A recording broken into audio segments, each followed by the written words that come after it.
In today's video, we're leaning into all the cozy vibes of fall with the harvest stitch. Now, if you're not familiar with it, this is an easy one-row repeat. And once you get the first sequence down, you can pretty much go on autopilot with this one. The other thing I really love about this stitch is it's reversible, meaning it looks the same on both sides. This stitch looks amazing in variegated or self-striping yarn, but if you want to switch colors like I do, I've got a little tip that will save you from weaving in a ton of ends. The colors I used reminded me of candy corn, and I am team candy corn. Let me know in the comments if you are. I know a lot of you don't like it, but I absolutely love it too much. But don't worry, this stitch is a lot less sticky, but just as sweet. For the sample you see here, I'm using a weight 4 cotton yarn with a 4mm hook. Adding a slip knot to my hook. To make the chain, we're working with a multiple of 7 plus 3. For example, the swatch that you saw at the beginning was a chain of 38. If you prefer working with a chainless foundation, replace it with a multiple of 7 plus 2. Next, starting in the second chain from the hook, work a single crochet in each chain across. I'm going to flip it to the back and work in the back bumps or the back leg of the stitch. 1, 2.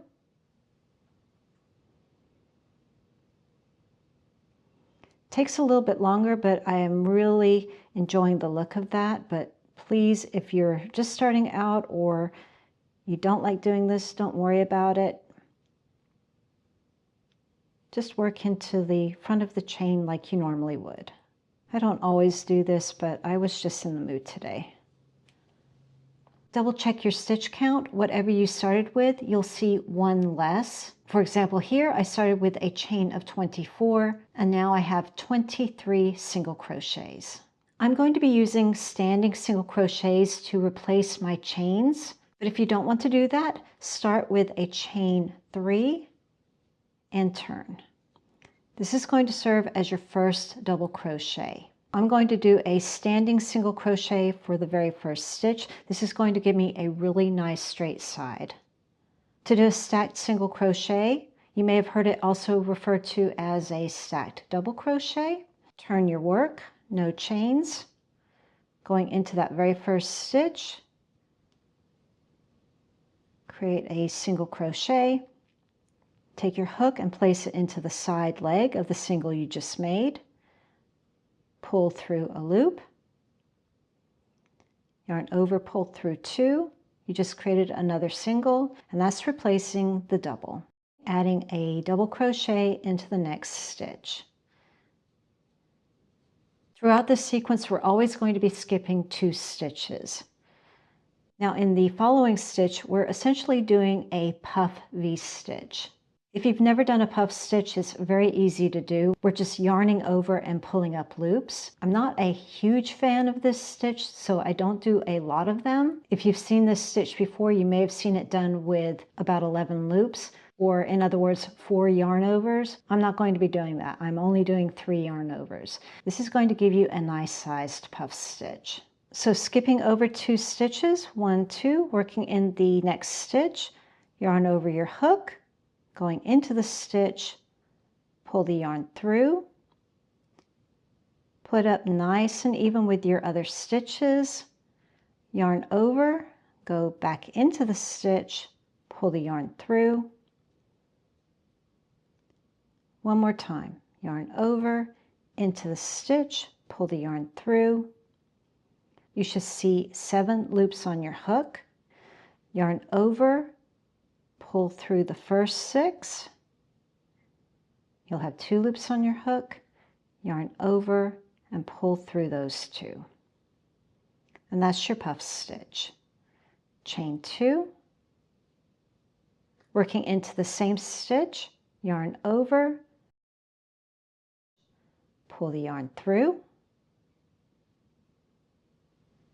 yarn over, back in, pull through.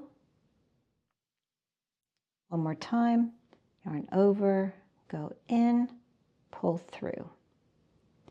Yarn over, pull through 6, 2 loops on the hook, yarn over, pull through 2. skip 2 stitches, 1, 2, and now we're just doing a double crochet in the next 2 stitches. 1, 2, into the third, double crochet.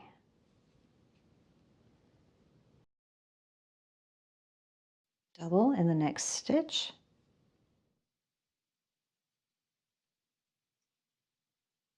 And that's pretty much the sequence. We're just going to repeat this across.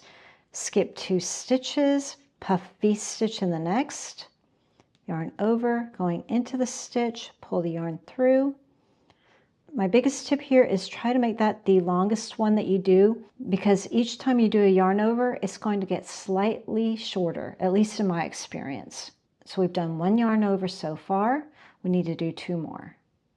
Yarn over, back into the stitch, pull through, yarn over, into the stitch, pull through, yarn over, pull through 6 loops, yarn over, pull through 2, chain 2, and into the same stitch, another puff stitch.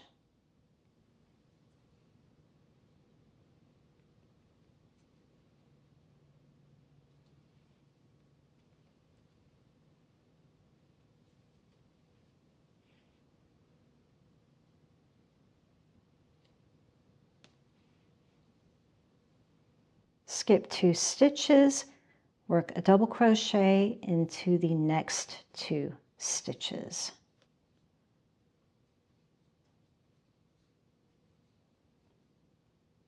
When you come to the end, you should see 4 remaining stitches. Skip 2 and work a double crochet into the next 2 stitches. Great. If you don't want to switch colors, just chain 3 and turn, or do a stacked single crochet. That will serve as your first double crochet for the next row. I am going to change colors here, and this is my big tip, which is basically that you can carry your yarn as you go. But the important thing to remember here is that you have to work with 3 colors. This is what it will look like. And the reason you need to use 3 colors is because that's the only way it's going to line up for you to be able to pull up that yarn for the next row. If you try to do this with something like 2 colors, it's not going to work because you're never going to land in the right place. So that's why I'm using 3 colors. I'm going to add a little slip knot to my hook. That's just to help anchor that yarn in place a little bit, because I'm not going to be snipping the yarn and tying them together. This just helps it from being a little less annoying as you're working. At least for me it does. You can either use the classic color change, which is completing your final stitch with the new color, just pulling the loop through. I always forget to do that. I go ahead and I complete the stitch. I remove the hook from the yarn, go into the sidebars of the stitch, same thing, pull the yarn through there, release the old color, and we're ready for the next row. There's no magic to this, it's the exact same result. You're just doing the color change 1 step later. And again, chain 3 and turn, or turn and do a stacked single crochet, or whatever you prefer to do for your doubles.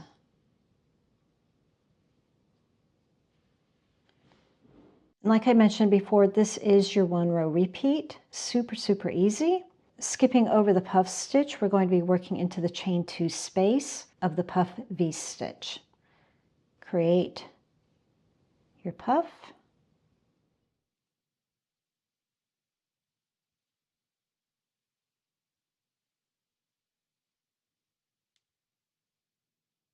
Chain 2. Another puff into the same space.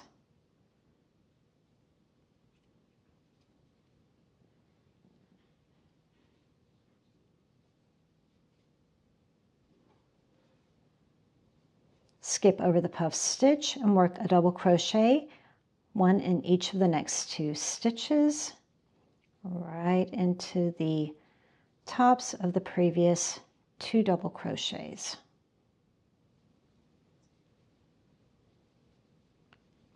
Easy peasy. And we're just going to repeat this all the way across.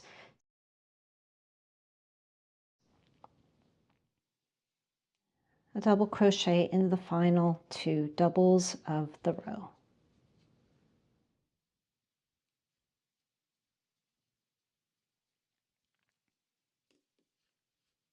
And you're just going to continue this row after row until you complete your project. Doing another color change, turning, stacked single,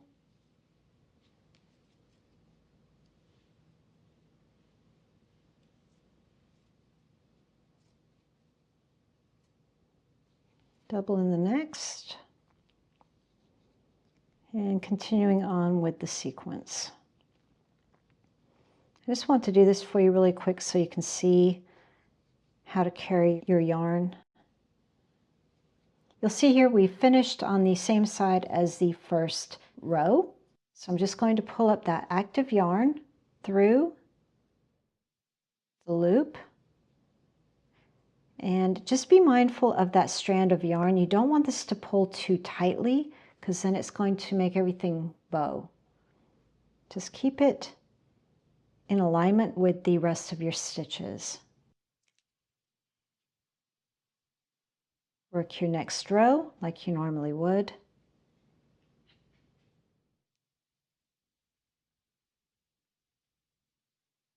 And you're ready to continue on. And that's all there is to the color changes. Next up is the yellow, and it's right there waiting for us.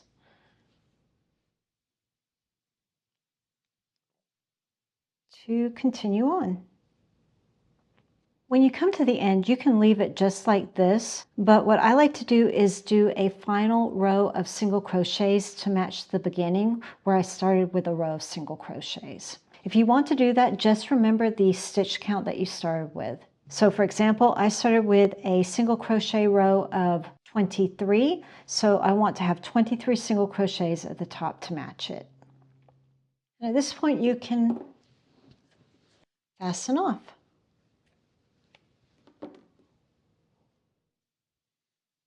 And like I mentioned earlier, if you did carry the yarn, now we can cover this up with a foundation border of single crochets.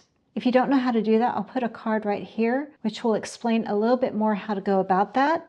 Basically, you just go all the way around with single crochets, adding about 3 to 5 in your corners, and then add single crochets on this raw edge as neatly as possible. And you can use the height of your stitches as a basic guide. For example, here we have double crochets on the sides. Add 2 or 3 single crochets there. Just see whatever looks best and stays nice and flat. You can't even see those carried yarn tails. Well, I hope you got some value from the video, and if you did, a like is always appreciated. Thanks for watching, and I'll see you in the next one.